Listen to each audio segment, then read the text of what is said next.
Le ha mai parlato di me? Poche volte, ma sempre con tenerezza.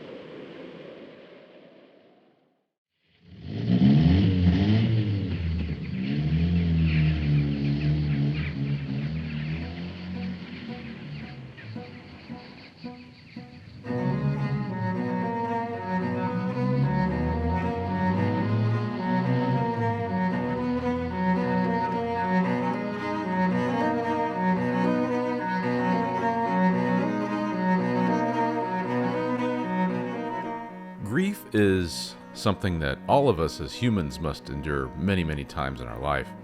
The older we get, the more it racks up and it takes a toll on us. This is Erik Clapp with Cinema Force, and I have been struggling a lot this year with grief, and during the holidays, it can get pretty intense to say the least.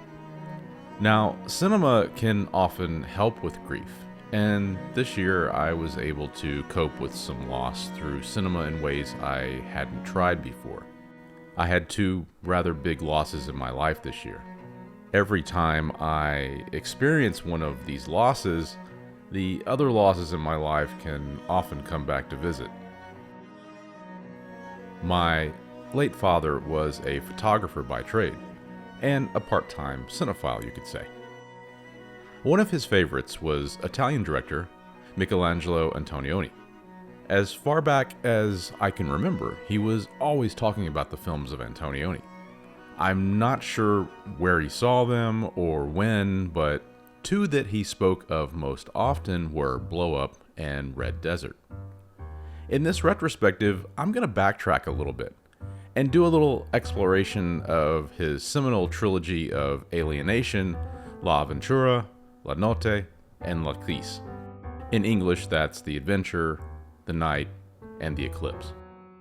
All five of these films are what could be considered when Antonioni was, as jazz musicians might refer to as playing in the pocket, or being in tempo and following the groove of instrumentation with which you're performing.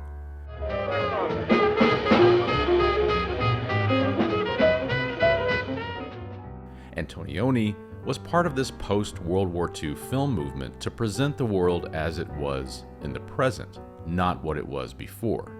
La scelta dei luoghi diventa veramente una specie di chiave interpretativa del film, cioè la scelta dei posti dove si va a girare. Proprio era un po' proprio il modo di prendere realmente poi contatto con la materia.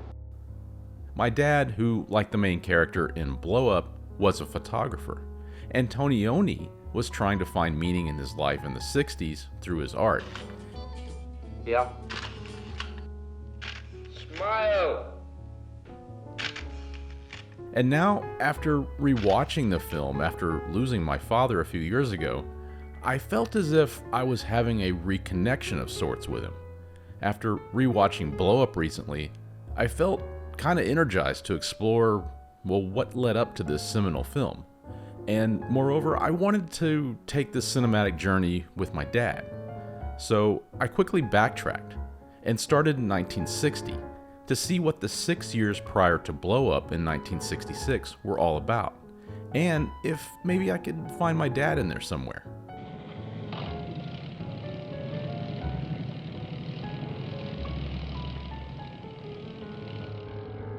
I started with the La Ventura trilogy right off the bat. Keep in mind, most of my knowledge of Antonioni is mostly from Blowup and Red Desert from my dad. You could say that those two films are almost a reconciling of this original trilogy. Antonioni had been making films since the 40s, in both documentaries and narratives. After making several features in the 50s like I Vitti, L'Amici, and El Grido, Michelangelo looked to begin a trilogy of films that explored the spiritual isolation of love. But in doing so, he created an all-new film language. He was also interested in breaking narrative barriers to explore other ways to express emotions with his camera and characters.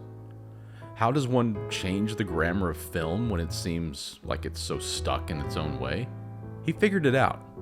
And filmmakers like David Lynch and Terrence Malick have kind of continued that language in their own unique ways in the ensuing years.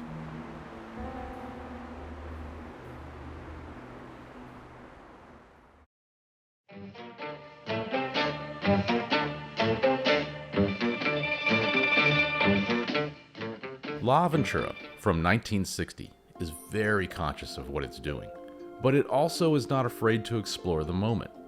We are introduced to the character of upper-class citizen Anna, played by Leah Massari, is introduced as a somewhat self-obsessed person whom is currently in an unsatisfying relationship with her boyfriend Sandro, played by Gabriele Forzetti.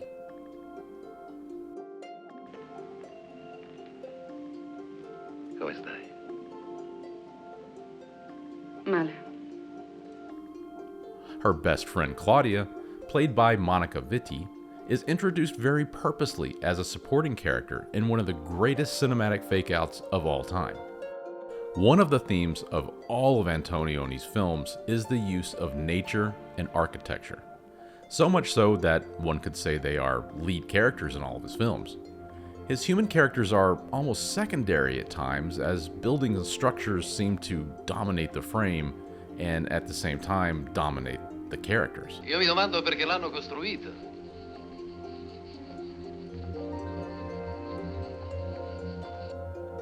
Anna's lover, Sandro, is a man who appears whole on the outside, but he cannot exist without a female companion on his side at all times.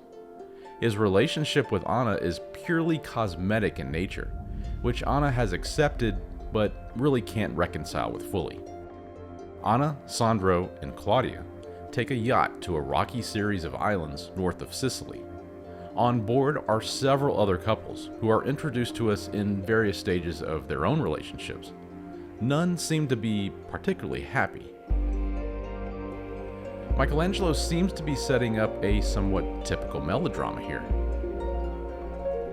Although once on the island, Anna makes an attempt to describe her unhappiness with Sandro. Sto malissimo. L'idea di perderti mi fa morire. Eppure non ti sento più. Then she disappears completely. Poof. We as the observer think, oh, the rest of the film will be about everyone looking for Anna, and it is, but it's here where Antonioni breaks narrative tradition and redefines it by creating a new and striking cinematic architecture. As the search for Anna begins, we switch protagonists to Monica Vitti's Claudia. Alfred Hitchcock was a fan of Michelangelo Antonioni's films, and I'm not saying that he might have took his idea of swapping protagonists from this film, or vice versa for that matter, but it is an interesting parallel to consider. In fact, many of Hitchcock's films and Antonioni's have very similar elements, such as characters becoming or swapping identities with other characters. Here, Claudia simply takes Anna's place. There is some foreshadowing of this on the boat earlier as the women exchange clothes. And in a scene later, Claudia finds Anna's clothes and changes into them because she didn't bring a change of clothes.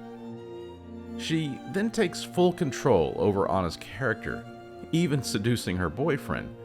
Now, this is a theme that can be seen in the filmography of David Lynch quite a bit, where in Twin Peaks, the character of Bob that typifies evil inhabits the body of several characters, including its main protagonist. He also uses this in films like Mulholland Drive, and especially so in Lost Highway, where Bill Pullman's character is merged into and taken over by Balthazar Getty's character. Lynch's Twin Peaks, much like La Ventura, examines the range and emotions and emptiness characters feel at the loss of a main character.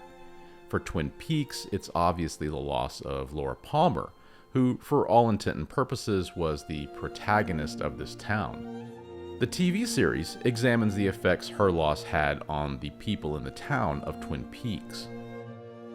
In La Ventura, as we move further through the film, Anna's loss initially just wears off.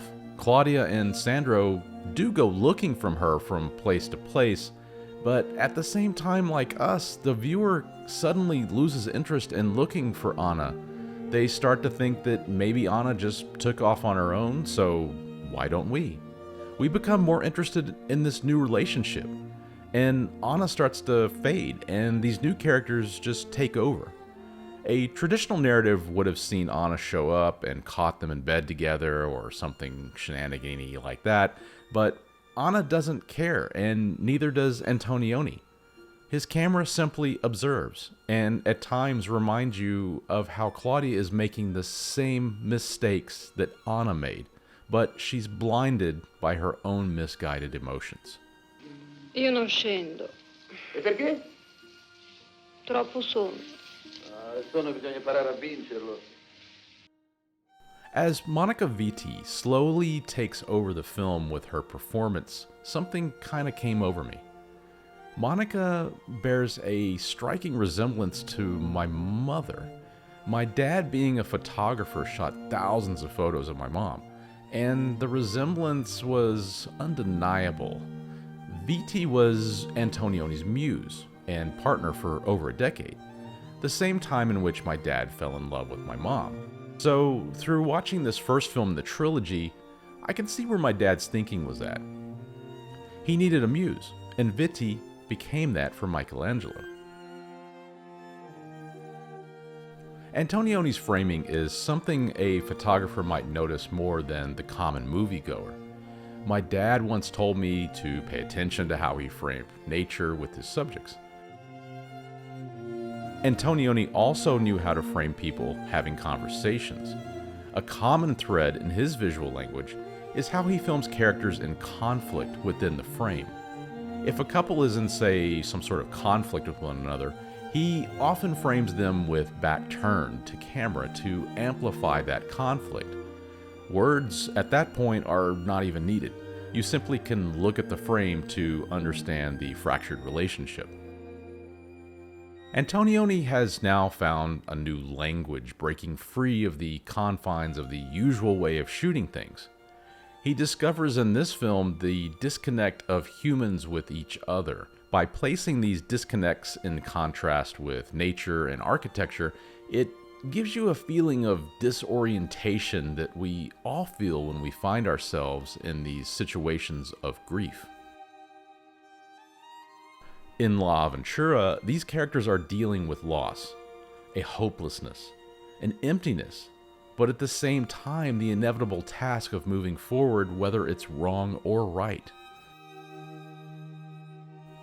What I felt like watching this film, knowing what I knew of my dad, was that he was enthralled with Europe at this time as well. He even took a month off and toured Europe by himself with just his camera and his backpack, and he came back with images that do in fact owe a bit to Antonioni. Going through his pictures at that time, I could see his documentary style, while at the same time embracing that emptiness that Antonioni was expressing in the cinema. A neo-realism where he was more interested in observing behavior as opposed to shooting a posed portrait shot. He, like Antonioni, wanted to explore characters through images alone. Quello non è un paese, è un cimitero. Dio mio, come triste. Andiamo via. Andiamo. La Aventura is a bold film. It is a film that, at the time, like many of David Lynch's films, were booed and cheered at festivals at the same time, then would later go on to become classics. Many directors today employ Antonioni's tactics to different results. And at times there are just straight up in-your-face tributes like in Mike White's White Lotus series, which explores the themes of La Aventura, but it finds its own voice and structure, and that's resonated with a very loyal audience. And we have Michelangelo Antonioni to thank for that. At the end of the film, life has seemingly returned to normal and Anna is all but forgotten. And Claudia has been reborn into a new being in love with Sandro. But Sandro remains the same person he always was. Claudia finds herself in the exact same situation that her friend Anna was in. In a way, Anna represents grief. One day something you love is here, and the next, it's just disappeared into nature. You go looking for it and find other things to fill the loss along the way.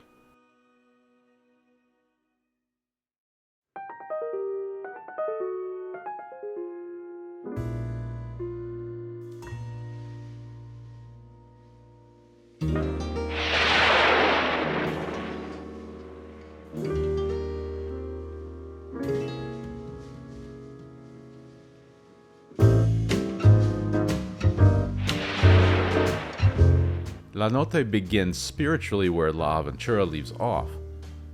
A couple who are seemingly together on the outside to the public, but inside something's brewing. An emptiness that Antonioni is able to express visually between the couple in their intimate moments. It's almost as if this is a continuation of Claudia and Sandro, perhaps maybe years later in their relationship, but now this is through different performers. In this film, our leads are Jean Moreau and Marcello Mastroianni as Lydia and Giovanni. Petra, non è cambiato niente. Cambierà molto presto. La Notte was released in 1961, only 1 year after La Aventura. In a simple setup that takes place over an evening on the weekend, it's a much more emotionally rougher film than La Aventura was. It has a similar setup where a couple visits a dying friend in the hospital, only to abandon him to attend a party, and said friend is seemingly forgotten about until way later in the film. Most of our drama is the tension between the couple as they wander the streets and at a party. Antonioni again identifies with the woman of the piece. Lydia navigates her relationship with Giovanni, but at a party celebrating his work as an author, navigating his feelings for him while also steering around adoring fans of her husband.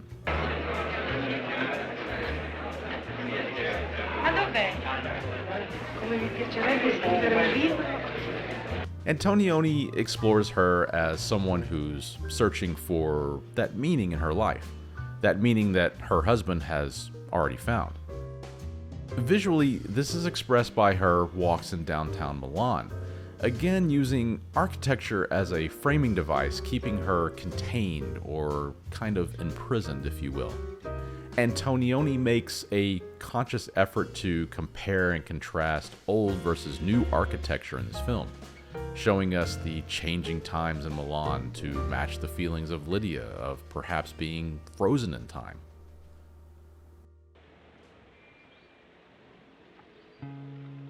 The two characters are perhaps both being absorbed by the new Milan society in this film to the point where they have forgotten how they even got there. Giovanni is a writer who clearly is lost, and he even remarks that he only has memories now and that new ideas have since passed him by.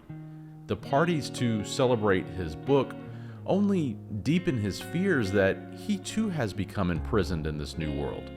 Giovanni might be speaking for Antonioni and saying, I don't know how this is going to turn out anymore. Much like his relationship, his art is also diseased by nostalgia, a real regression of ideas, not a progression of them. Oggi uno scrittore si domanda se lo scrivere non sia un istinto insopprimibile ma antiquato. This idea is reinforced by the couple wandering the streets and discussing where they met and things they used to do when they were in love. Both parties are looking to reignite a flame that is now extinguished by the impenetrable forces of time. Even during the party scenes inside the house, people are seen from the outside. It's kind of as if Antonioni was trying to tell us that not only are Lydia and Giovanni imprisoned, but so are the others. A self-imposed prison, built by their own success. What are they doing? Why do they come here? Some kind of instinct, memory, what they used to do. This was an important place in their lives. George A. Romero's Dawn of the Dead from 1978 showed viewers that even being stuck inside a shopping mall with all the amenities, while a zombie apocalypse is going on outside, is still a self-made prison. A nice prison, but still a prison.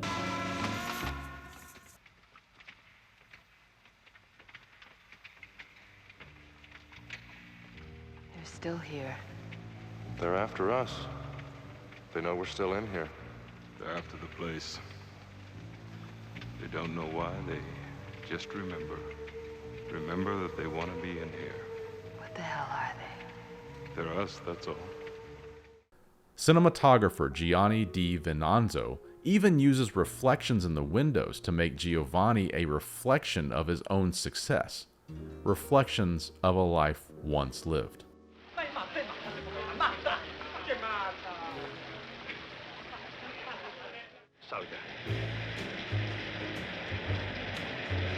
Antonioni has a sequence in this film that is really quite extraordinary.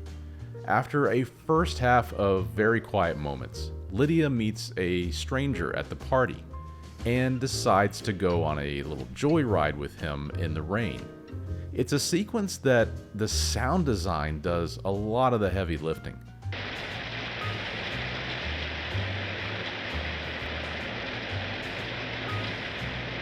Mi scusi, non posso.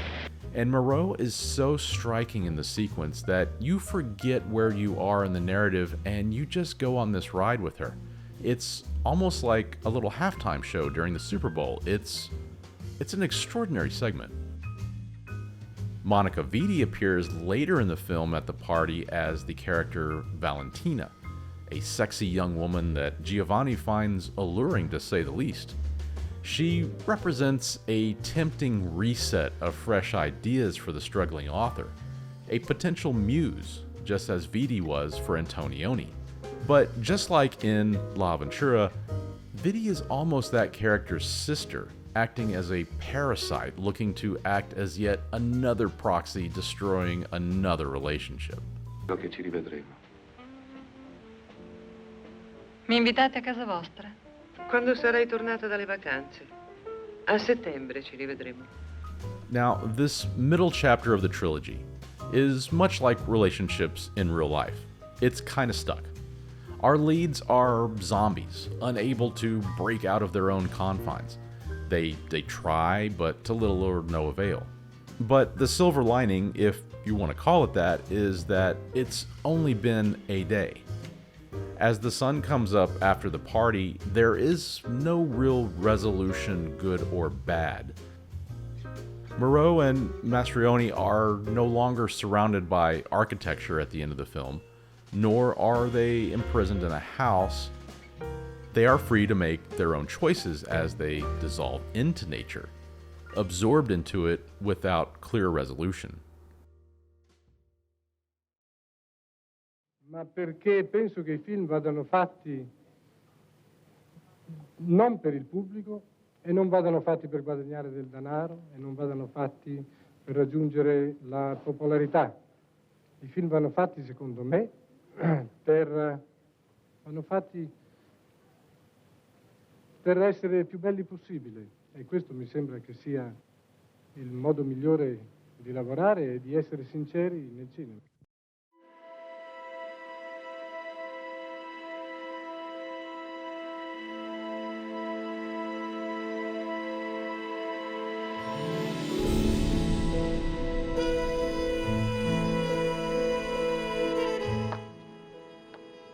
In the third part of the formal trilogy, L'Eclisse, or The Eclipse, we find ourselves right back in the confines of a house, stuck once again in a stalled-out relationship. Everything in the house seems fractured. Only this time, Monica Vitti returns as a new character, Vittoria. One of the first scenes in the film shows Vittoria opening a window to nature in a chaotic house to see her own reflection in the window.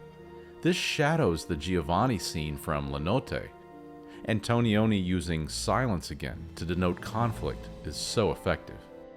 Francisco Rabal as Ricardo has seemed to have lost the ability to even communicate. He sits like he's not even in the same room as Vittoria. Or is this simply how she sees him now? A zombie. As the window opens again by Vittoria, we see a structure that looks like a giant mushroom cloud explosion. It literally splits them in two. Vittoria has become a piece of the furniture in this apartment that they share together. Nothing more, nothing less. She's scenery. Attractive scenery, but scenery nonetheless. Senti, fin qui abbiamo evitato di dirci certe cose. Perché adesso me le vuoi tirar fuori? This film was released in 1962. where the fear of the bomb was a constant reminder to the entire world. As she leaves the apartment, Antonioni makes use of that mushroom cloud building again, only this time it's looming large over Vittoria, signaling the definite end of that relationship. Anche per me è stata una notte terribile.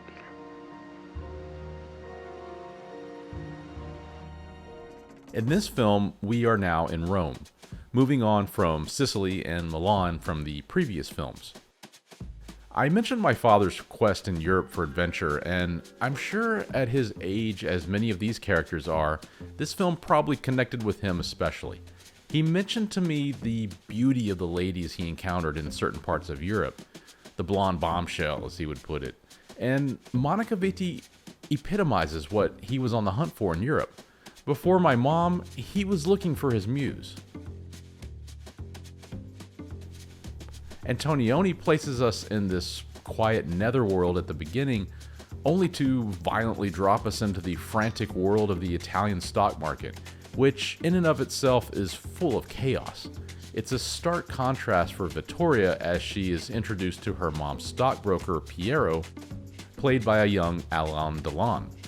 Piero is an ambitious type, something Riccardo might have been at one point in his life before his zombification kicked in. Time is something that Antonioni seems to be commenting on in this film. The growing angst of the nuclear race is hinted at in several different scenes. There is a certain angst here that the human race has been here for a long time and will eventually be fossilized like everything else on the planet. Signorina, sei una troia se non mi dai Milano subito. Antonioni leaves the loneliness of Vittoria to focus on more of the Piero's character for a while. It's a manic world that he lives in. It's a stark contrast where the previous films, the couples were mostly linked with only brief separations. Here we're witnessing a new relationship starting instead of ending. Piero is very plugged into the new world, as Vittoria's lonely nature puts her at odds with that world despite her internal need for connection. Piero's world from the inside is a madhouse, as if society is crumbling from within its own modern architecture, and the only way to stop the shouting is just to shout louder. The stock market scene seems to represent a snapshot of society breaking down, losing its foundation of family, marriage, and religion to the almighty dollar. A society losing its soul, and as a result, this loss is like a disease of consumerism that finds its way finally into Vittoria. She's infected by it. She wants to be connected to her past, to things she has lost. But Piero is not. He likes fast things. He likes fast women and quick results, much like the stock market. Michelangelo felt that women took the brunt of today's society, and more so than men did, and he focused his films more from their shared perspective. And the final third of the film is almost a slow-moving chase scene, where the two explore the possibilities of becoming a couple, one in a material mindset, the other a more complicated humanistic mindset. Opposites attracting for moments before true intentions are revealed, and then suddenly they just don't anymore. Piero and Vittoria seem to be on a collision course, as Vittoria becomes almost possessed by the history of Piero's childhood home. Then suddenly, in a simple cut, we have time jumped into the future in a field. But we, as the viewer, we don't know how long or how short this time jump is. Has it been days? Weeks? Months? Years? Mi sembra di essere all'estero. Whatever the time jump is, things have changed. Then, in another simple cut, we're inside in another jump, and they have reconciled their differences and seem truly in love. Or is this a flashback? We don't know. It's a true outlier in this entire trilogy. Then suddenly you hear an alarm sound, and just like that, it all stops. It is an alarm to go back to work, back to society, a return to that disease. But both characters resist it for a moment, until finally giving into it. Antonioni lets Vittoria literally walk out of the film, and begins a series of images that we have seen before that both characters were in, but now they're gone. But the world they inhabited is still quite here. It's been eclipsed. We wait for them to come back, but they don't. And we are only left with hints of what might have happened. So this ending is somewhat controversial, not only back then, but now. And it hit pretty hard for me. When you lose someone and the environment in which they inhabited only moments or days before is the same. You still see them there, but they're not there. They're gone. But the objects that they interacted with are still in front of you. It's kind of a sad reminder, but it's one that reminds us that time continues on without us, and to appreciate the present, the moment. But what does an eclipse mean in this film? Many say it's the eclipse of a certain part of Italian society. But from my perspective, the eclipse is again what he's been after so many times before, which is grief or a loss. And how do we reconcile it? And in a way, the 60s were wrought with a loss of innocence. And for Antonioni's characters, they truly lost for the first time in their lives. They lost the sense of happiness and the void that one's left with when trying to fill it back up.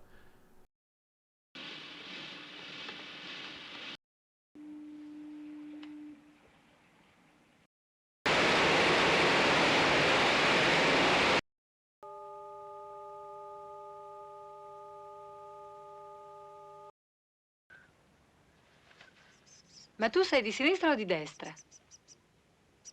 Come mai mi domandi una cosa del genere? The effects of not having the answer is never more present in Antonioni's next film, 1965's Red Desert. Monica Vitti returns as a new character, Giuliana, a housewife married with a small son to a petrochemical plant manager, Ugo, played by Carlo Cionetti. Giuliana, it seems, has not quite recovered mentally from a car accident and is having a little bit of a mental breakdown.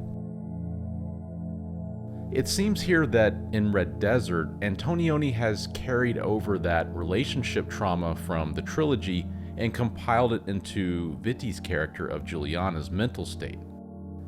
Although presented as a car crash, it seems as though Giuliana is channeling all those previous characters.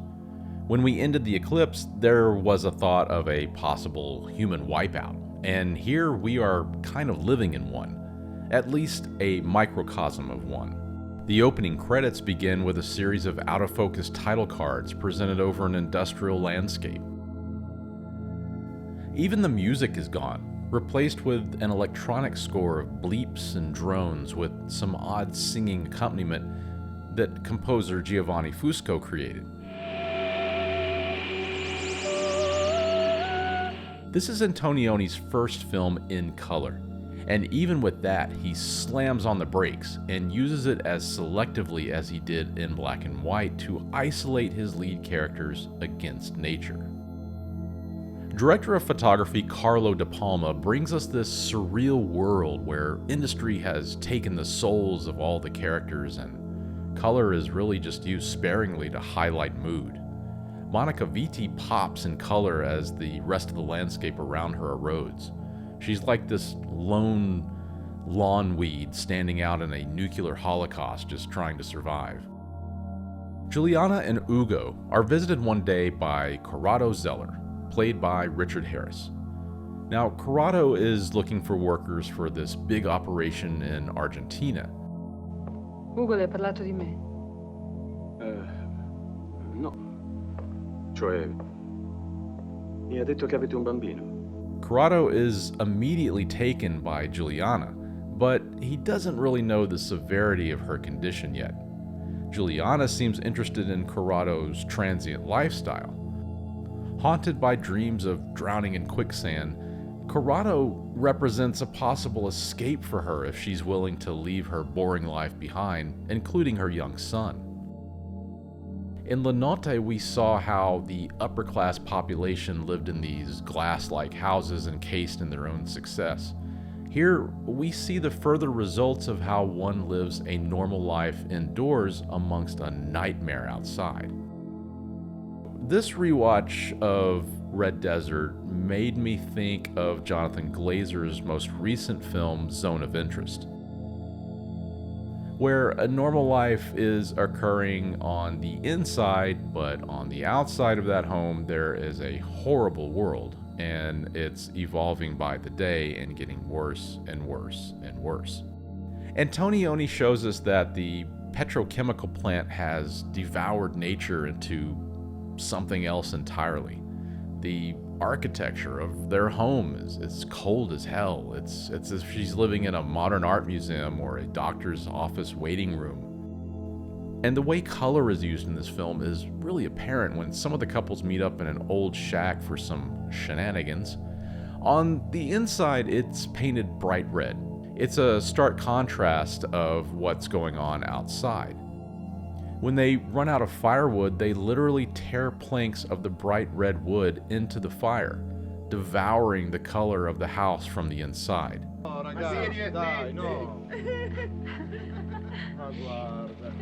Giuliana, after having a child, now finds herself increasingly hard for her to be seen as anything but a mother to Ugo. Every time she reveals her feelings to him or to the opposite sex in general, she is met with a seduction as a solution, which is in fact the opposite of what she requires.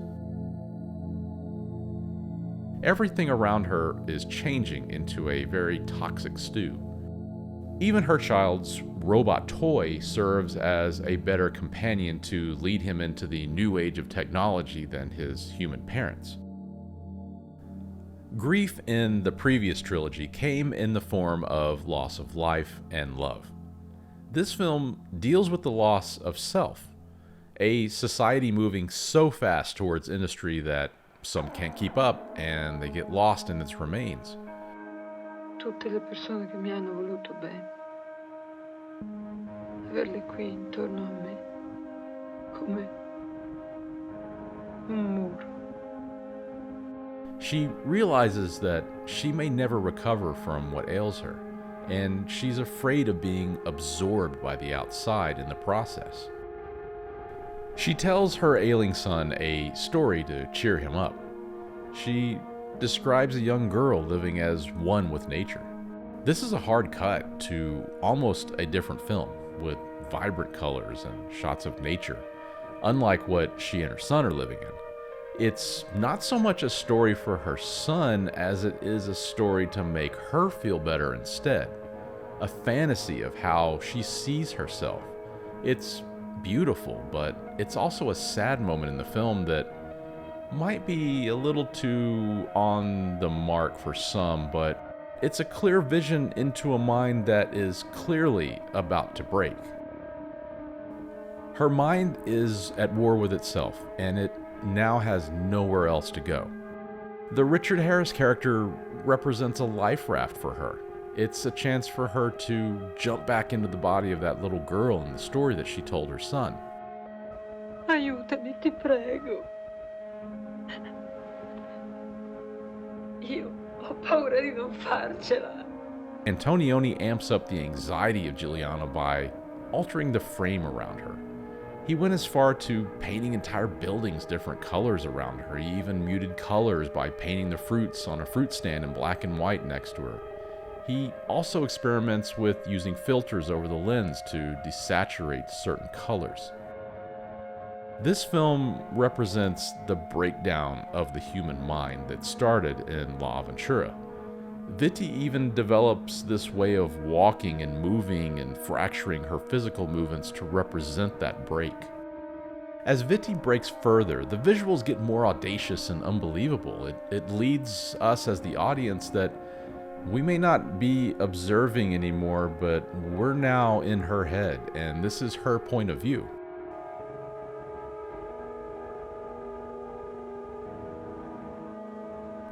The ending dialogue at the very end of the film between her and her son it's an ending. And you can interpret it several different ways, of course. Is this a two-fisted coda of an environmental message, or has Juliana learned her lesson and taken a cue from the animal kingdom? It's all up for debate, but any way you slice it, I think it's a bit of both. This is a cautionary tale, and it's all coming at you at once. As I watched this film, and outside of the gorgeous photography, which is simply incredible, I had a really hard time finding what in the world my dad would have identified with in this. The men in the film are pretty grim, very unlike my dad, and this is more of a showcase for Vitti. Her performance is so passionate. Maybe that performance partnered with the color photography is all he needed for inspiration. But you know what? I'm okay with not having the answers here. That's the theme of the film and Antonioni's work in general. And for that, I'm just gonna have to keep searching. And to do that, I get to spend more time with my dad. For me, the intention of color is what stands out. It's not just, oh, let's just shoot this in color and hope for the best this time. No. Every shot is composed much like the genius of actor-director Jacques Tati in his epic film Traffic. You can feel like every shot is under the director's microscope. The camera movement, along with the revelations of architecture and characters, are all being handled by a master in Traffic, and Red Desert is equally exquisite. Anch'io molto bene. Grazie.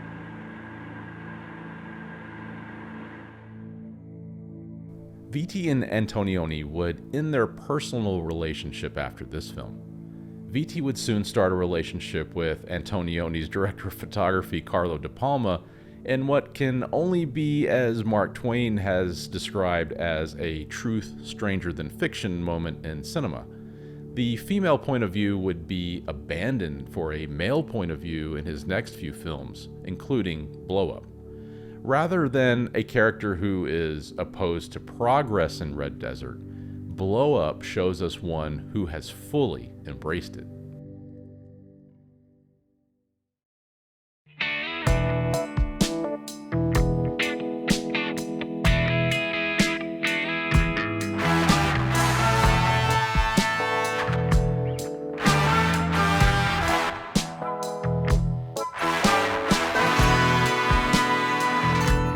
In 1966, Michelangelo Antonioni released the film Blowup.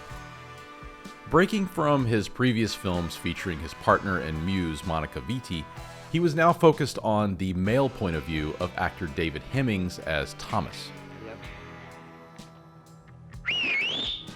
Wake up! A fashion photographer who is living his best life in the mod subculture of 60s London.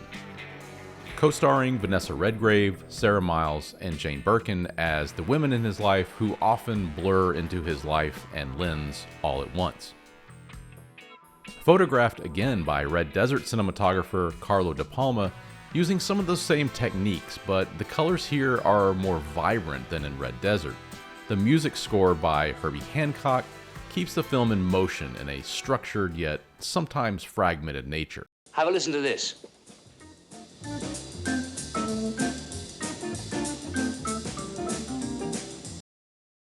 I grew up with a working photographer, my dad. We had a very busy darkroom in our house, developing film around the clock. So aside from the fashion models and potential murder victims in this film, I grew up knowing exactly who this character was. My dad absolutely loved this film. He even had the poster in his office.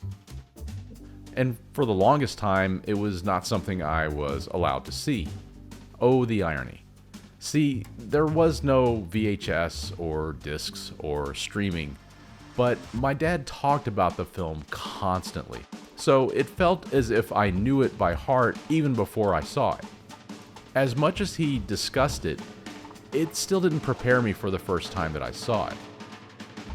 I was definitely ready for the Yardbirds part, especially because my dad loved that scene, and Jimmy Page in particular. Don't you like him? They're great. So, Blowup, to me, is about art, or more about the struggles of being a commercial artist trying to be a supposed real artist. Couldn't you give us just a couple of minutes? Couple of minutes? I haven't even got a couple of minutes to have my appendix out. This was an issue in the 60s.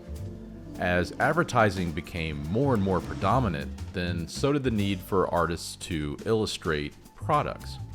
Fashion photography can at times fall into this dual dilemma for artists, let's say. On the one hand, the photography can retain a level of artistic integrity throughout the process, but in the end, it's still selling a product, therefore rendering the artist as a potential sellout. The photographer in Blowup is in this kind of mental paradox. But even with beautiful girls, you look at them and that's that. That's why they always end up by... And I'm stuck with them all day long. David Hemming's character is clearly having fun in his life's profession, but it's all kind of surface level. One day, while during a fashion shoot, he just leaves the set, needing to find some immediate inspiration to continue shooting. He takes his camera to a park and he captures what seems to think is a documentary-esque shot of two lovers in an empty field. When the female in the picture protests very greatly, he discovers something deeper when the shot is blown up, an attempted assassination. Antonioni at this point in his career had achieved quite a bit. Although his relationship with Vitti had ended, he was most likely doing a little bit of soul searching in this film. After a quadrilogy from the perspective of women, he was now looking inward. And Blowup begs the question of, is a modern-day artist really an artist anymore? Or can art find something deeper?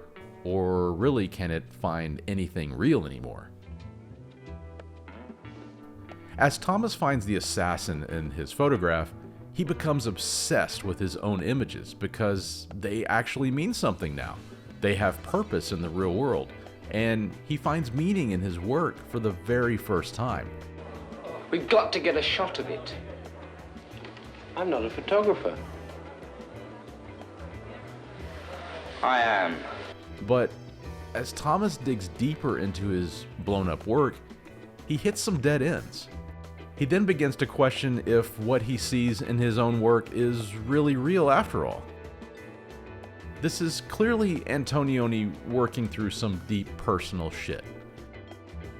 At this point, Antonioni was being told how great he was by film critics. But could he create a mystery narrative? And could he still be Michelangelo Antonioni at the same time? He could, and he did. I think this film appealed to my dad and other artists at that time by saying, hey, you can be both an artist and a working artist all at once.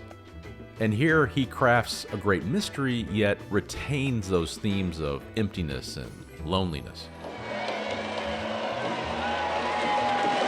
The film begins with a truckload of mimes and ends with them having an imaginary tennis match as Thomas watches. As the imaginary ball flies over the fence, Thomas puts his camera down and returns the ball to the court. Now, it seems on its surface to be kind of avant-garde, to say the least, and it is, on purpose. Like his other endings, Antonioni leaves us with more questions than answers. The mystery is never revealed, but like his other films before it, that's not the point. The mystery of it all is the point. Living as much as you can inside the mystery is life. Art, like life, should be rather ambiguous. It exists to keep us moving in a forward direction. My dad created photography because he felt the need to create, and for us to eat, live comfortably, and take a vacation every other year or so. Antonioni was creating because he also had to create, but he also had loftier goals to say about materialism and its entanglement with art. Sometimes, instead of making a wandering film of two characters talking about existence, he had to add in a mystery in order to get the film made. That probably made him a little crazy and probably felt like a sellout. But he worked in his feelings about that into the story. And to me, that's what being an artist is all about. Watching all 5 of these films really has helped me get closer to who my dad was, both in his younger and older years. At times, after watching the films, I had some hard times thinking about the past and, of course, some regret. But in the end, I found this journey through one of my dad's favorite filmmakers to be a revelation. Not only has it helped with my own grief, but I discovered a filmmaker that I've only started to learn about. But I discovered my dad again through our favorite lens, the lens of cinema.